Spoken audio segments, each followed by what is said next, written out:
মার্কিন পররাষ্ট্র মন্ত্রণালয় জানিয়েছে, লেবানন ও ইসরায়েল একটি যুদ্ধবিরতি চুক্তি বাস্তবায়নে সম্মত হয়েছে। তবে এই চুক্তি কার্যকর হবে নির্দিষ্ট শর্ত মানা সাপেক্ষে। আর সেই শর্তগুলোর মধ্যে সবচেয়ে গুরুত্বপূর্ণ হলো হিজবুল্লাহকে ইসরায়েলে সব ধরনের হামলা পুরোপুরি বন্ধ করতে হবে।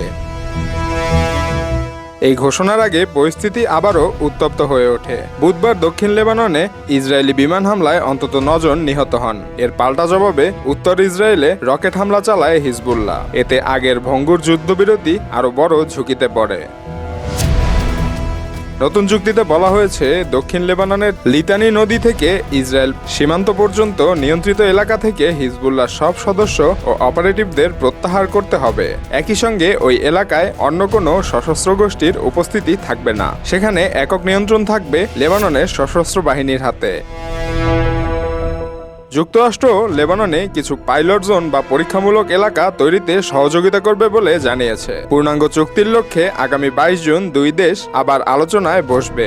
এ বিষয়ে হিজবুল্লাহ এখনো প্রকাশ্যে কোনো মন্তব্য করেনি। এদিকে মার্কিন পররাষ্ট্রমন্ত্রী মার্কো রুবিও আশা প্রকাশ করেছেন, এই আলোচনার মাধ্যমে হিজবুল্লাহর প্রভাবমুক্ত একটি স্বাধীন ও নিরাপদ লেবাননের রূপরেখা তৈরি হতে পারে। সব মিলিয়ে কাগজে কলমে যুদ্ধবিরতির ঘোষণা এলেও মাঠের বাস্তবতা এখনো বেশ নাজুক।